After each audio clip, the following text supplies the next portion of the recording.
Oke teman-teman, kemarin beberapa hari lalu kita sudah salah. Oke teman-teman, balik lagi di channel YouTube Anak Agung Dwi Arsana. Kemarin dan 2 hari lalu kita sudah perbaikin speaker Bose 2 unit ya. Dan sekarang kita dapat speaker Harman Kardon yang rusaknya itu sebentar ya, lama-lama dia mati atau suaranya hilang, saya nggak tahu ya. Ini kita akan coba play audio. Mana dia audio? Di YouTube. Kita akan coba, ini sudah connect. Tidak ada suaranya sekarang ya. Teman-teman, sudah tidak ada suaranya. Ini kemungkinan kalau saya tekan volume plus atau minusnya dia akan bersuara. Kita akan coba. Oke, benar berarti. Ya, ini kalau saya tekan volume plusnya.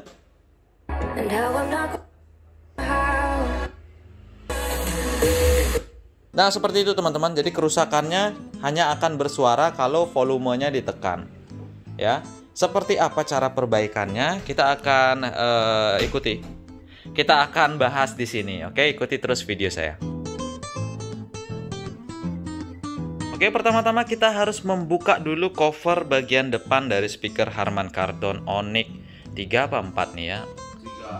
Onyx 3 teman-teman. Jadi cara buka cover depannya ini adalah dengan menyisipkan mungkin pick gitar atau benda yang tipis di pinggiran sini, sehingga bisa membuat renggangan gitu. Karena dia diklip oleh karet.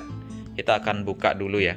Dan setelah teman-teman buka covernya bakalan tampil seperti ini ya. Ada 2 speaker besar seperti ini, lalu 2 tweeter, dan di sini pasif bassnya ya. Ini agak-agak berdebu juga nih. Untuk baut-bautnya kita menggunakan obeng kembang atau positif.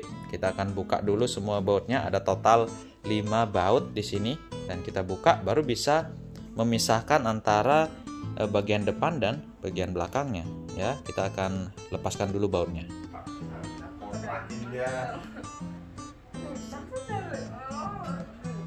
Eka kenapa tuh curiga kali sakit pinggang, sakit punggung? Gele tegal ya. Oke, kita akan buka. Di sini agak-agak susah juga ya kalau untuk yang pertama kali atau belum pernah dibuka speakernya. Ini bentar ya. Karena dia mungkin kedap, jadi agak susah bukanya. Iya, bakal tak hidupin. Matiin dulu. Oke. Kita harus lepasin dulu kabelnya.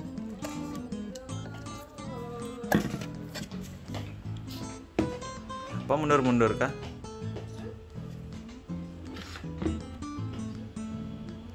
Nah, ini dia tampilan dalamnya. Teman-teman bisa lihat. Kalau dari kedapnya tadi kayaknya ini belum pernah dibuka deh. Ya. Nah, langkah selanjutnya adalah kita copot dulu mainboardnya. Kita copot mainboardnya. Kabel-kabelnya kita lepasin. Pendinginnya ini juga kita lepasin. Dan langsung kita akan lakukan trik. Jadi bukan penggantian komponen ya, tapi ini trik ya, yang bisa kalian lakukan untuk memperbaiki masalah seperti ini. Tapi seharusnya sih sebaiknya teman-teman mengganti ya. Oke, kita akan lanjut dulu. Nah teman-teman, ini mesinnya atau mainboardnya sudah saya copot. Jadi kita akan fokus kepada 2 IC yang hitam besar ini ya, yang ada tulisannya PCM 5121. Oke, 2 IC itu akan menjadi fokus kita. Dan mungkin lebih baik kita akan menggunakan mikroskop aja biar lebih jelas ya. Kita akan langsung beralih ke layar mikroskop. Nah teman-teman, ini dia IC PCM 5121 yang tadi saya katakan gitu ya. Ini IC PCM nya kalau dibaca-baca dia merubah audio yang digital dikeluarkan dari modul Bluetooth ini BM575H versi 1 ya. Dari IC ini diubah menjadi sinyal analog biar bisa diterima oleh IC amplifier kelas D nya gitu dia. Jadi kalau sinyalnya masih digital ya nggak bisa dibaca sama amplifiernya. Nah di sini IC PCM nya ada 2 ya, yang di sini dan ini. Karena amplifiernya sendiri juga ada dua, gitu ya. Jadi amplifier yang untuk speaker besar dan juga amplifier yang untuk speaker kecil atau tweeter. Nah, kalau teman-teman cari datasheetnya si PCM ini, nah kita balik dulu nih ke masalah yang awal gitu ya. Jadi dia cuma nyala sebentar speakernya, terus beberapa menit kemudian dia mute ya. Kita katakan mute karena kalau kita tekan tombol volume up-nya atau volume down gitu ya, dia suaranya muncul lagi dan suaranya tidak ada masalah, tidak ada rusak, bagus, suaranya bersih gitu ya. Kalau kita lepas tombolnya, maka audionya akan mute lagi atau hilang audionya, kayak dicabut gitu ya sumber audionya. Nah, kalau kita cari datasheet dari PCM 5121 ini, pin mute itu ada di, coba kita lihat. Oke, pin mute itu ada di kaki 25 dari IC PCM 5121 ya. Tulisannya di sana adalah SMT ya. X soft mute. Jadi pin 25 itu ada di, kalau di sini pin 1 itu ada bulatannya, pin 28 itu paling akhir, 27, 26, 25. Jadi kalau kita lihat kaki nomor 4 ya, sebelum 28 ini ya. Jadi di sini dia. Untuk IC yang ini dia jalur mute-nya ya. Nah, kalau kita baca datasheet-nya, jalur mute ini dia akan aktif bila dia mendapatkan sinyal low atau mendapatkan sinyal ground di pin ini ya. Berarti di pin SMT ini ya, atau saya katakanlah ini pin mute gitu ya. Pada saat kondisi volume ditekan, dia akan memberikan sinyal high ke pin ini ya. Dan kalau dilepas, maka dia akan kembali low.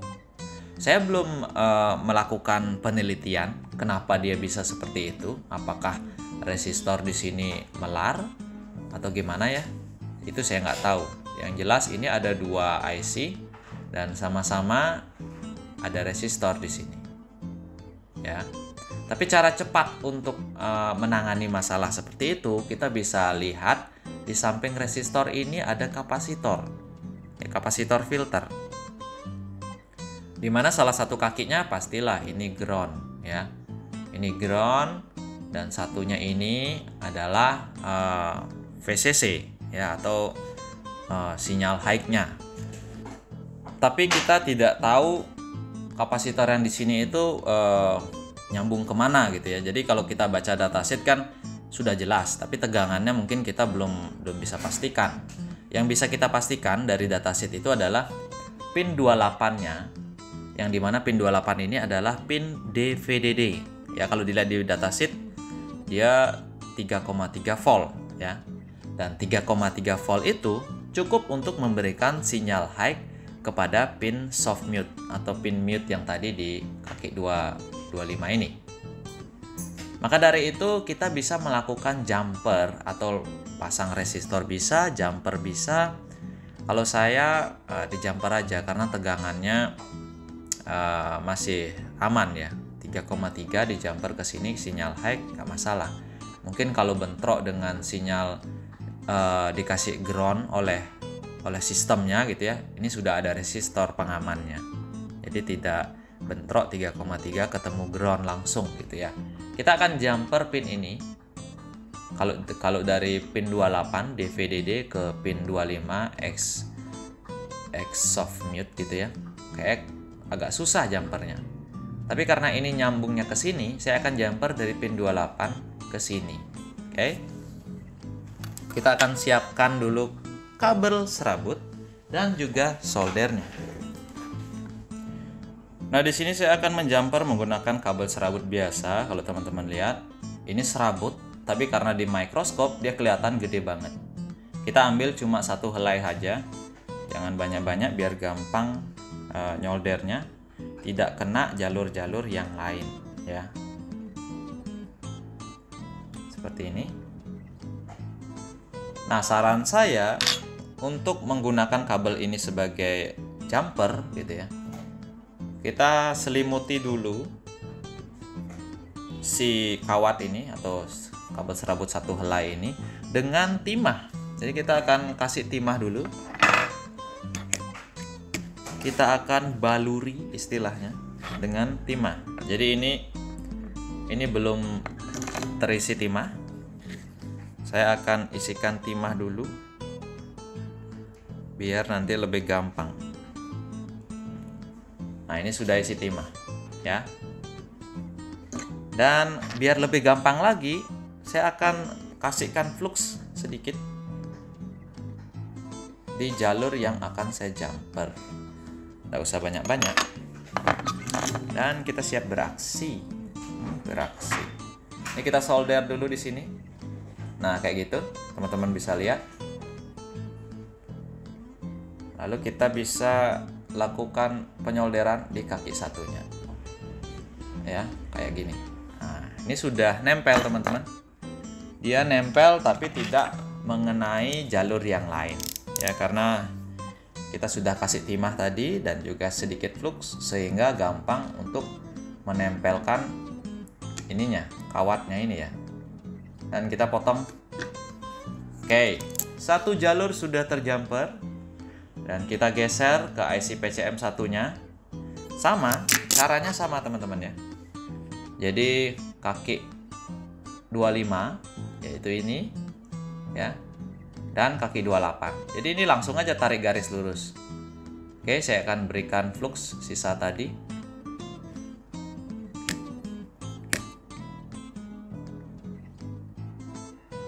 Kita kasih flux.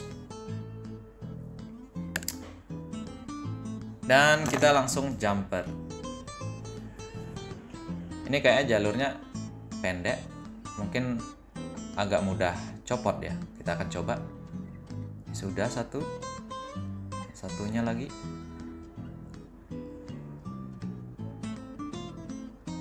Ya. Oke, sudah. Ternyata gampang gundulmu. Oke, sudah. Itu dia teman-teman. Nah, teman-teman, itu dia hasil jumperan kita. Kalau di sini sih hampir nggak kelihatan ya, karena kecil banget ya. Tapi kalau di mikroskop teman-teman bisa lihat dengan jelas hasil jumperannya seperti itu. Jangan sampai terkena di jalur yang lain. Dan sekarang saya akan rakit mesin ini, lagi rakit pendinginnya, kasih thermal paste-nya lagi, terus rakit lagi ke speakernya, dan kita akan tes apakah dia masih mute, harus tekan tombol volume atau enggak. Nanti setelah dirakit saya akan tunjukin ke teman-teman. Oke? Nah, teman-teman, jadi sudah selesai kita perbaiki tadi ya dengan cara menjumper menggunakan mikroskop.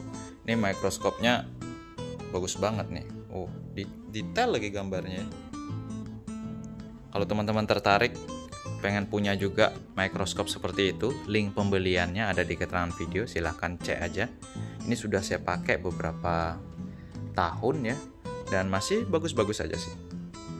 Lalu kabel yang saya gunakan tadi itu ini ya. Jadi saya ambil satu helai aja untuk jumper. Ini cukup membantu. Dan sekarang kita akan coba tombol powernya. Oke, sudah. Biasanya langsung connect. Oke, langsung connect. Dan kita play. Langsung play tanpa menekan volume lagi, teman-teman. Ya, ini sudah play nih. Hah? Nah. Ya, ini sudah play. Coba kita majukan.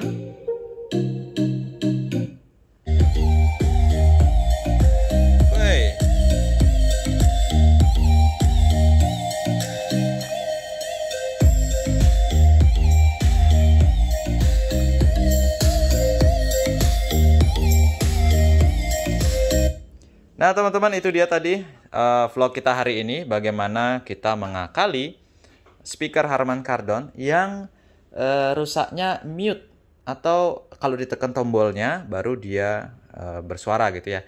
Kerusakan seperti ini sering banget terjadi, nggak cuma di Harman Kardon Onyx Studio 3, Studio 2 juga Nob ya?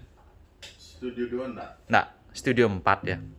3, 4? Nah, 3 aja? Oh, 3 aja.